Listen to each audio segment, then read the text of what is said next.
Well, it's football season, and I have a good metaphor for you. Owning a family business is like owning a football team. Now, here's what I mean.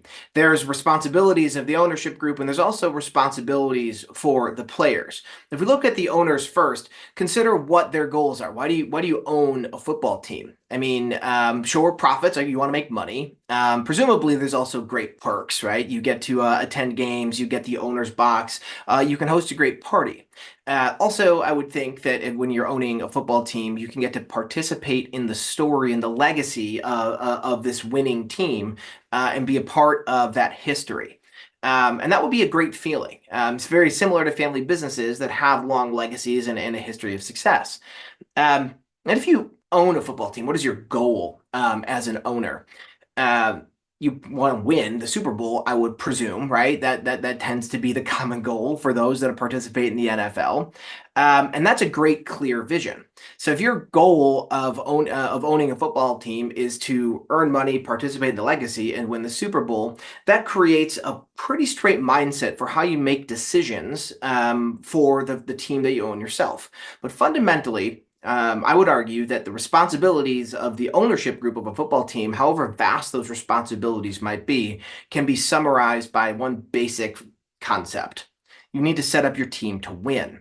So the Kansas City Chiefs happen to be owned by a family, and the leader of that family is the second generation of the Hunt family. His name is Clark Hunt. Now, Clark Hunt has built a fantastic franchise that has been very, very successful, most notably winning the 2023 Super Bowl led by quarterback Patrick Mahomes. Now, imagine a situation where Clark Hunt has a son who plays football, and more so than that, the son wants to play on the Chiefs. More so than that, the son is a quarterback and wants to replace Patrick Mahomes.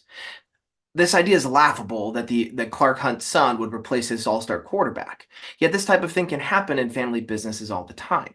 In football, it's clear what the qualifications are. And this is what we would ground home here when we think about talent in family enterprise is the same as talent football. If you're playing on the field, you need to be qualified for the job.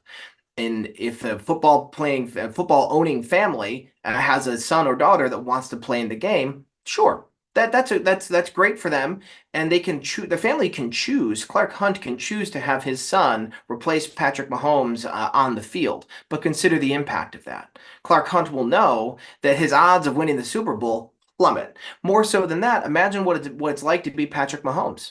You've just been benched for some kid who's not nearly as qualified as you. You're going to be looking for your contract to look rather to get out of your contract and move elsewhere. Consider the rest of the players on the football team. You've signed up to be on a winning franchise, and now all of a sudden, your odds of winning the Super Bowl have become a lot less. You're going to start looking for your exits and move elsewhere.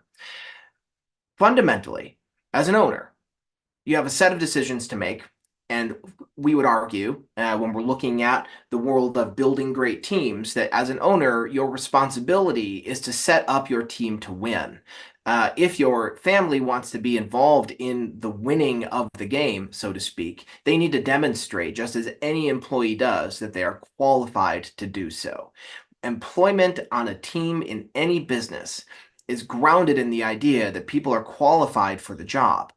The challenge as a family business owner is determining what those qualifications are. Most of you watching this are not owners of football teams. The family businesses are in every industry that operate on every scope and scale. You might be a baker, you might be an automotive supplier, you might be a car dealer. All of these businesses have any number of qualifications that are different dependent on the industry that the families operate in, but also what the vision of the family is as owners. It's easy for the Hunt family to say we want to win the Super Bowl, but qualifications start for you as a family business owner and understanding what you as an owner want out of your business. To learn more about leadership succession, follow the link below and check out our blog, where you can learn more about the principles of leadership succession and family business and how those principles can be applied to a process to help your family make effective leadership decisions.